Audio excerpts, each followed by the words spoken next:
हुकूमत ने अवाम पर एलपीजी बम गिरा दिया। फी किलो कीमत 13 रुपए 20 पैसे इजाफे से 216 रुपए 89 पैसे हो गई। घरेलू सिलेंडर 155 रुपए 80 पैसे महंगा। सिंध में सीएनजी 5 रुपए फी किलो बढ़ा दी गई। नई कीमत 185 रुपए फी किलो मुकर्रर। मुसाफिर ट्रेनों के किरायों में 10% इजाफा कर दिया गया। हुकूमती दावों के बावजूद महंगाई आउट ऑफ कंट्रोल। सितंबर के मुकाबले अक्टूबर में महंगाई में 1.9% इजाफा रिकॉर्ड। शरह बढ़कर 9.2% हो गई। एक माह में चिकन 17% और सब्जियों की कीमतें 15% बढ़ गई। घी 2.25 और ऑयल 2% के करीब महंगा हुआ। चीनी की कीमत पाकिस्तान में नई बुलंदी पर पहुंच गई। फी किलो कीमत 125 रुपए हो गई। इससे कबल मुल्क के मुख्तलिफ शहरों में फी किलो चीनी 120 रुपए में फरोख्त हो रही थी।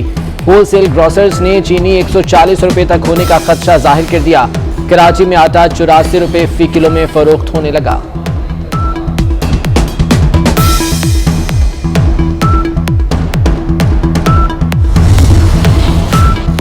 मौसम सर्द होते ही रुई भी महंगी। फी मन कीमत में 500 रुपए का इजाफा। रुई की कीमत मुल्क की तारीख की बुलंद तरीन सतह 16,000 रुपए फी मन तक पहुंच गई। 2 हफ्ते में कीमत 1,000 रुपए बढ़ चुकी। टेक्सटाइल के शोबे से वाबस्ता अफराद परेशान।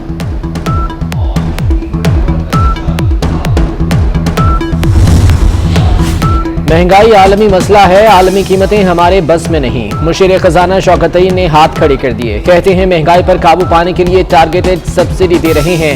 IMF के साथ मामला तय पा गए। मुआहिदा रवा हफ्ते होगा।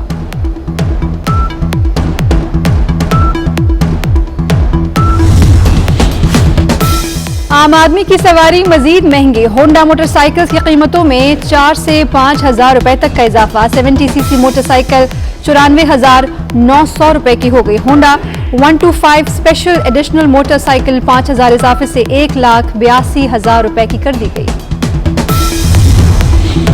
पंजाब में शहरों के मेयर का इंतखाब बराह रास्त होगा। फवाद चौधरी का ऐलान। कहते हैं दुनिया में तेल की कीमतें तेजी से बढ़ी हैं। वजीर आजम महंगाई कम करने से मुतालिक पैकेज का ऐलान करेंगे।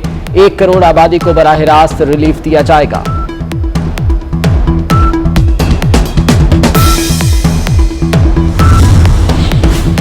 लेस्को में इजी पैसा से जमा होने वाले बिलों में करोड़ों रुपए का फ्रॉड। दुकानदारों के साथ मिलकर मुलाजमीन ने करप्शन की। इजी पैसे से जमा होने वाले बिलों को लेस्को के रेवेन्यू रिकॉर्ड में जाहिर न किया गया। सारिफीन से मुकम्मल बिल वसूल, लेकिन रकूम में कमी करके रिकॉर्ड मरतब किया गया।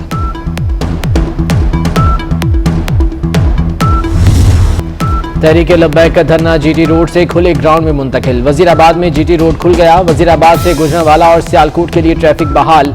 रावलपिंडी में 12 रोज बाद मरी रोड और फैजाबाद से कंटेनर्स हटा दिए गए। मेट्रो बस भी चल पड़ी। कायदीन का 7 रिजवी की रिहाई तक पार्क में धरना जारी रखने का ऐलान।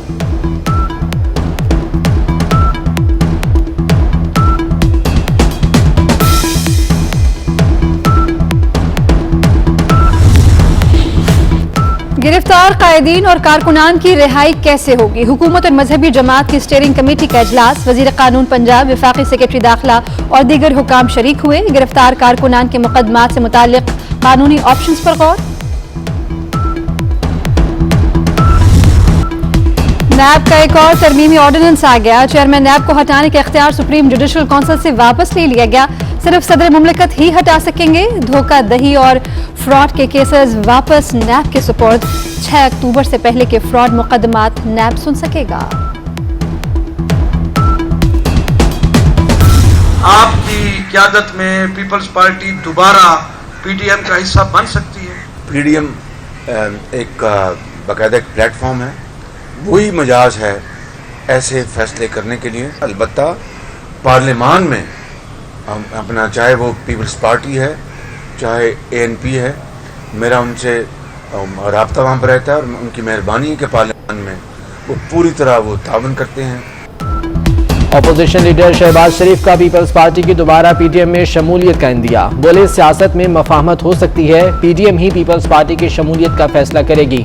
आने वाला वक्त हुक्मरानों के लिए मुश्किल होगा। इमरान नियाजी अपने और काबीना के लिए एनआरओ लाए। नवाज शरीफ सेहतयाब होकर वतन वापस आएंगे।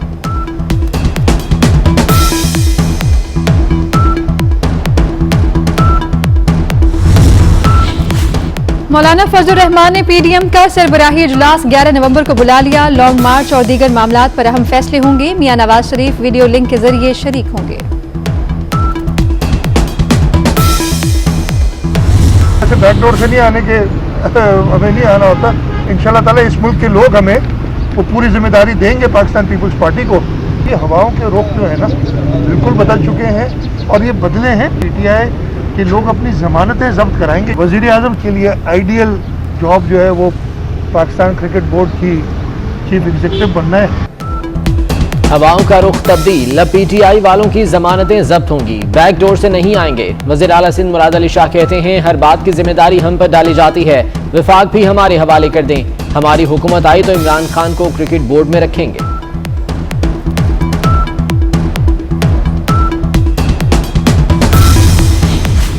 कराची में एक और बिल्डिंग गिराने का हुक्म। सिंध हाई कोर्ट ने मक्का टावर मिसमार करने का हुक्म दे दिया।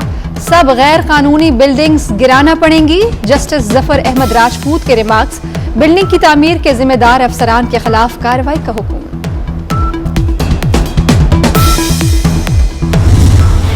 नस्ला टावर गिराने के लिए सुप्रीम कोर्ट की मोहलत में 2 दिन बाकी। बिल्डिंग कैसे गिराएं, कमिश्नर कराची ने इजलास बुला लिया। तिजोरी हाइट्स गिराने के मामले पर भी गौर होगा।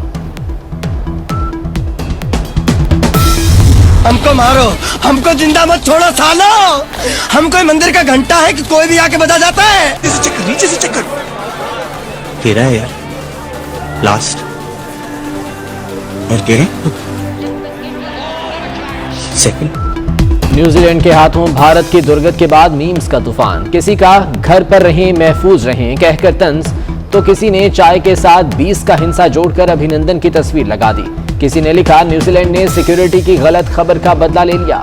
ट्विटर पर इंडियन प्रीमियर लीग पर पाबंदी का ट्रेंड चल गया। साबिक कप्तान कपिल देव भारतीय टीम पर बरस पड़े। West Indies women cricket team की कराची में लैंडिंग। मेहमान टीम का कोरोना टेस्ट किया गया। 3 रोज तक आइसोलेशन में रखा जाएगा। 4 नवंबर से नेशनल स्टेडियम में प्रैक्टिस का आगाज होगा। 8, 11, 14 नवंबर को 3 वनडे मैचेस शेड्यूल।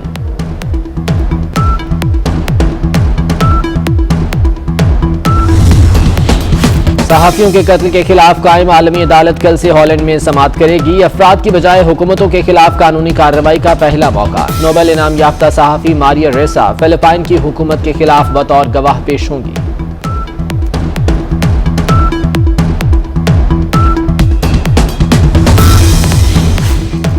दुनिया का अमीर तरीन शख्स दिल का भी अमीर निकला। अक़वाम मुत्तहिदा दुनिया से भूख खत्म करने का वादा करे, रकम देने को तैयार हूं। एलन मस्क की पेशकश, कहा $6 अरब के शेयर्स फौरी फरोख्त कर दूंगा।